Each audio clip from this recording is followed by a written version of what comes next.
Minsan, sa pagpasok natin sa isang komunidad, ang akala natin tayo ang magbabago ng buhay ng iba. Pero sa ilang taon nating pakikilakbay kasama ang mga katutubo, napatunayan nating madalas, tayo rin pala ang binabago ng mga taong pinili nating paglingkuran. Ito ang kwento ng isang volunteer na hindi lamang nagturo, kundi natuto rin. Isang taong hinubog at binago ng mismong komunidad na kanyang minamahal. Hello po, ako po si Ian, isang volunteer sa Liwanag at Dunong. Nagsimula ako mag-volunteer noong 2023 kasi nung birthday ko noon, gusto ko buong weekend ng April ay meron akong ginagawa. Nakilala ko yung Liwanag at Dunong sa isang Facebook page. Nakikinig kasi ako ng podcast, then meron silang group page noon. Tapos nakita ko doon yung post ng Liwanag at Dunong. Isang volunteer yun actually, kung hindi ako nagkakamali, si ating Maika. Sinubukan ko lang mag-message sa may Facebook page ng Liwanag at Dunong. And yun, the following week ay na-confirm naman na yun, tuloy na nga yung pag-volunteer ko. Ano yung nag-udyok sa'yo na mag-volunteer specifically sa Liwanag at Dunong? Actually, gusto ko na talagang mag-volunteer pa noong bago pa lang ako mag-college. Na-inspire ako maging teacher kasi dahil doon sa mga volunteer teachers na umakyat pa ng bundok para lang makapagturo. So, matagal ko na talaga siyang iniisip. Hindi ko alam kung bakit hindi ko nagawa nung mga panahon na yon kahit na nung naging college student na ako. And yun, nito ko na lang ulit naisip na why not ituloy na yung pag-volunteer. Kamusta naman yung experience mo nung unang beses mong mag-volunteer? Nung unang beses kong mag-volunteer, syempre ako lang mag-isa kasi kapag kakakilala ko pa lang talaga sa mga kasama ko, di pa talaga ako nagsasalita, syempre. Hindi ako ganun sa tao na kapag kakilala pa lang, kakausapin mo na agad, ganun. So yun, hinihintay ko lang din na kausapin ako. Then, yun, nag-expect ako na aakyat kami ng bundok, ganyan. Tapos, yun, expectation, mas nahigitan pa niya yung in-expect ko nung araw na yun. Kasi sobrang dami kong natutunan. Feeling ko nung araw na yun, mas lumawak yung mundong meron ako. Ang karanasang hindi ko makakalimutan sa loob ng mahigit isang taon ko dito sa Liwanag at Dunong ay yung naiwan ako ng van.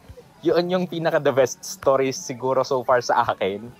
Kasi nagawan namin ng paraan na, though sumunod ako ng araw na yun, tapos nagawan namin ng paraan na why not gawing content yung araw na yun para bang get ready with me kung paano magtungo dito sa may Sitio Gayaman kung naiwan ka ng van.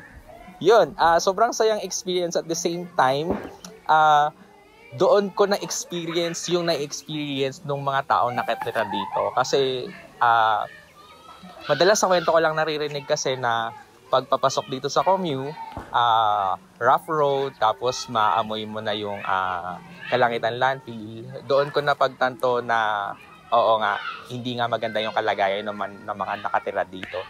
Lalo na't malapit sila sa Kalangitan landfill. Kasi talagang maaamoy mo talaga yung amoy ng landfill. And at the same time, maputik. At yun, hindi nga talaga maayos yung daan papunta dito. Sa kabila ng mga ganong kahirapan, bakit mo pinipiling mag-volunteer pa rin? Isa lang yung dahilan. Kasi naghihintay sila eh. At the same time, hinihintay ka nila.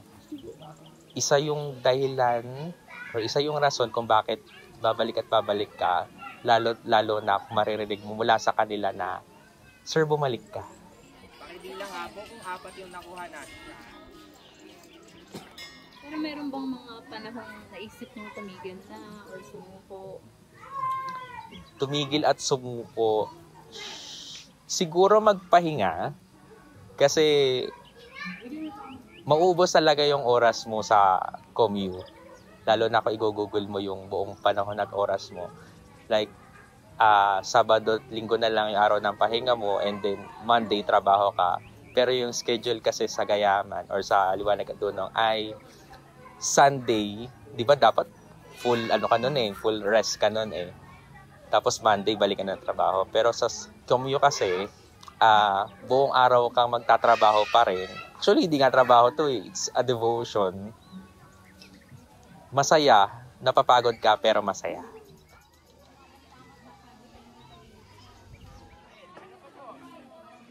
Paano binago ng pag-volunteer ng pananaw mo sa buhay? Malaki yung pinagbago nung pananaw sa buhay kasi lalo na sa politika. Kasi noon, alam mo yung kung sino lang yung sikat, ganyan, sila lang din yung kilala mo. Hindi mo na, alam mo yun, aminado ako, hindi ako ganun katalino sa pagboto ng mga panahon na yun. Like kung sino na lang din yung endorse ng mga tito-tita ko. Pero ngayon, nung napunta ako dito sa Liwanag at Dudong at nakilala ko yung mga taong talagang you will find your own people, doon ko na-realize na hindi lang ako yung naapektuhan ng mga binoboto ko, kundi maraming tao. Higit lalo doon sa mga nasa laylayan pa ng lipunan. Gaano kahalaga yung pag-volunteer sa mga komunidad ng katutubo para sa iyo? Hindi ko masusukat kung gaano kahalaga, pero mararamdaman mo kung gaano kahalaga. Kasi nararamdaman, kapag kasama mo na sila, though hindi mo sila araw-araw kasama sa buhay, hindi mo sila araw-araw kasama sa bahay, base pa lang sa kwento, mararamdaman mo lang kung ano yung mga lessons na gusto nilang iparating sa'yo. At yung mga lessons na kapupulutan mo ng aral, yung mga lesson na hindi naman talaga dapat na nandito kami kasi trabaho na ng gobyerno, pero eto pa rin kami and masaya naman kami sa ginagawa namin. Ang life lessons ko mula sa COMU ay hindi natatapos yung mundo mo sa kung ano lang yung ginagawa mo. You have your own choice kung mas gusto mo itong palawakin pa.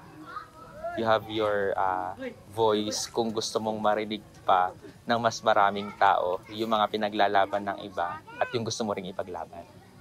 May mensahe ka ba sa mga gustong mag-volunteer pero hindi pa nasusubukan? Sa lahat ng gustong mag-volunteer sa Liwanag at Dudong at kahit saang ano pa man, saang non-government organization, ituloy nyo na. Huwag na kayong mag-isip na, ay, busy ako, ganyan. Kasi hindi darating yung araw kung hindi mo talaga ipa-plot sa schedule mo. Sabi nga, your effort reflects your interest.